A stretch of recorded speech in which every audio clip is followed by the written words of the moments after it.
दोस्तों, कहानी की शुरुआत करने से पहले प्लीज़ हमारे चैनल को सब्सक्राइब कर ले और हमारे वीडियो को लाइक कर दे।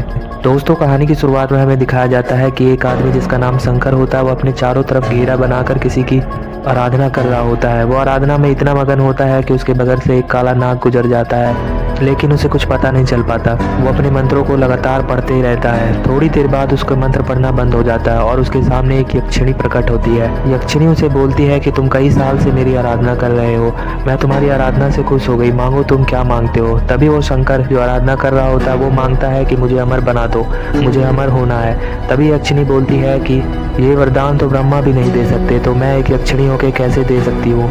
लेकिन मैं तुम्हें एक हथियार देती हूँ, जो तुम्हारे पास रहेगा तो तुम्हें कोई नहीं हरा पाएगा, और गायब होने की शक्ति भी देती हूँ। इतना कहकर वो यक्षिणी चली जाती है और उसके जाते ही वो हथियार शंकर के हाथों में अपने आप आ जाता है। और शंकर ये देखकर बहुत खुश हो जाता है कि अब उसे कोई हरा नहीं सकता और उसे अब गायब होने की भी शक्ति मिल जाती है। अब वो बहुत खुश हो रहा होता है और ज़ोर ज़ोर से हंस रहा होता है और वो अपने काम को अंजाम देने के लिए निकल जाता है। उसे अमर होना होता है। तभी हमें दिखाया जाता है कि पिछले पार्ट में हमने देखा शंकर ने एक वैम्पायर को पकड़ लिया होता है और वो वैम्पायर उसके जाल में फंसी हुई होती है और निकल नहीं पाती। वो बहुत कोशिश करती है निकलने का, पर करंट की वजह से वो बाहर नहीं निकल पाती और शंकर उसे कैद कर लेता है और बहुत खुश हो रहा होता है। शंकर तभी उसे जाल में सहला रहा होता है। वो बोलता है, ज़्यादा टाइम नहीं, कुछ देर बाद ही मैं तुम्हारी बलि चढ़ा दूंगा और तुम्हारी आत्मा से मैं अमर हो जाऊंगा। तभी वो उस वैम्पायर को उठा करके ट्रक के अंदर डालने के लिए ले जा रहा होता है और वो अपने बचे कुछ आदमियों को भी बुलाता है और बोलता है कि आओ जल्दी और इसे ट्रक में लोड करवाओ।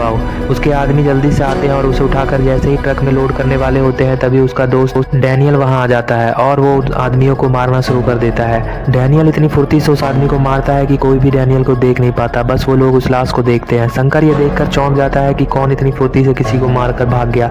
तभी वो अपने आदमियों को आदेश देता है कि सब लोग चारों तरफ तैनात हो जाओ और जैसे भी किसी की हल्की सी भी आहट मिले तुरंत गोलियों से भून देना, देरी मत करना। चारों आदमी चारों तरफ तैनात हो जाते हैं और जंगल की तरफ देख रहे होते हैं। तभी एक आदमी को पत्ते पे चलने की आवाज़ आ रही होती है। वो उस तरफ लगातार फायरिंग करने लगता है। तभी डैनियल नीचे आकर गिरता है। वो आदमी सोचता है कि ये लड़का मर गया और उसके पास जाता है। जैसे ही वो उसके पास जाता है तो डैनियल अचानक से अपनी आँख खोलकर मुस्कुराने लगता है और पलक झपकते ही उस आदमी को दबोच लेता है।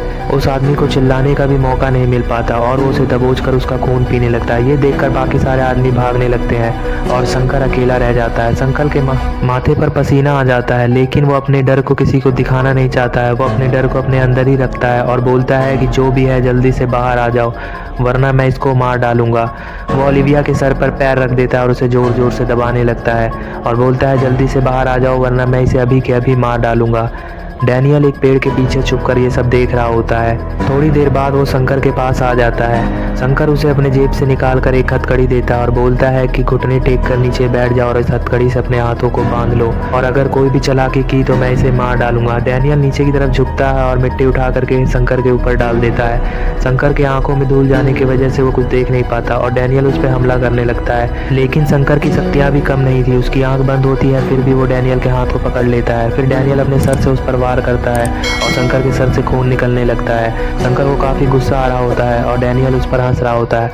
बोलता है, क्या हुआ बच्चू, सारी अकड़ निकल गई ना तुम्हारी। ऐसा सुनकर शंकर को और भी ज़्यादा गुस्सा आ जाता है और वो अपनी आंखों को बंद करके कुछ मंत्र पढ़ने लगता है।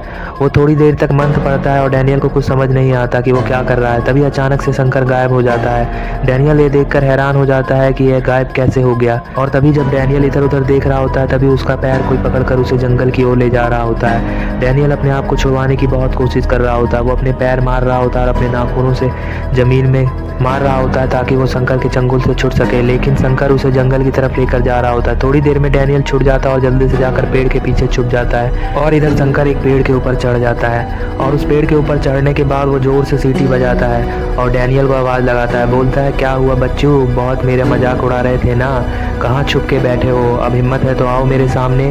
डैनियल ये सब पेड़ के पीछे छुप कर देख रहा होता है। बहुत देर हो जाने के बाद डैनियल सोचने लगता है कि शायद शंकर वहाँ से चला गया है, अब उसे बाहर जाना चाहिए, और वो धीरे धीरे ज़मीन में घिसटते हुए उस रोड की तरफ जाता है जहाँ पर ओलिविया कैद है। वो धीरे धीरे उस रोड पर जा ही रहा होता है, तभी डैनियल को ऐसा लगता है कि उसके पीछे पीछे कोई चलते हुए आ रहा है और वो जैसे ही पीछे मुड़कर देखता है तो पीछे कोई भी वहाँ पर नहीं होता।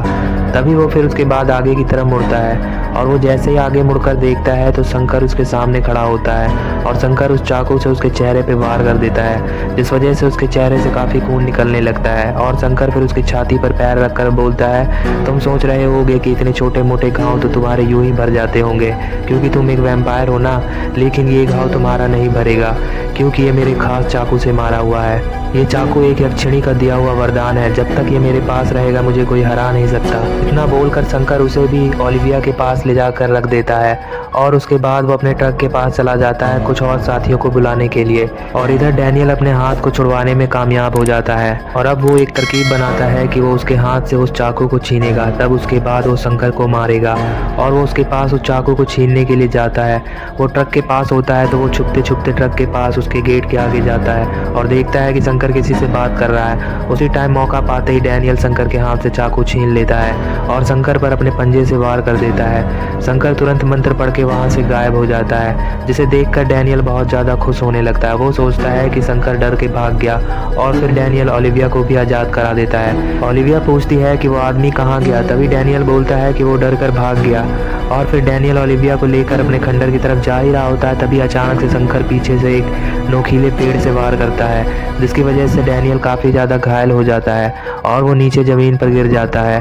शंकर बोलता है कि तुझे क्या लगा कि मैं इतनी जल्दी हार मान लूँगा, अभी तो मैंने तेरे को बस मारा ही है, अभी तेरी रूह पे भी कब्जा करूँगा। और उसके बाद वो कुछ मंत्र पढ़ता है और डैनियल के रूह को एक अपनी शीशी में कैद कर लेता है। उसके बाद वो ओलिविया से बोलता है कि आज तो मैंने सिर्फ तेरे एक साथी को ही मारा है, लेकिन मैं फिर से दोबारा आऊँगा और तुझे भी ऐसे ही अपनी बोतल में कैद करके लेके जाऊँगा। तुम दोनों की आत्मा से ही मुझे अमर होने की शक्ति प्राप्त होगी। और इतना कहकर शंकर वहाँ से चला जाता है। डैनियल का मृत शरीर वहाँ पर पड़ा रहता है और ओलिविया उसके पास बैठकर रो रही होती है। दोस्तों, क्या ओलिविया डैनियल की रूह को आज़ाद करा पाएगी और क्या शंकर को मार पाएगी? ये सब देखने के लिए नेक्स्ट पार्ट जरूर देखें और प्लीज़ हमारे चैनल को सब्सक्राइब कर दें और वीडियो को लाइक कर दें।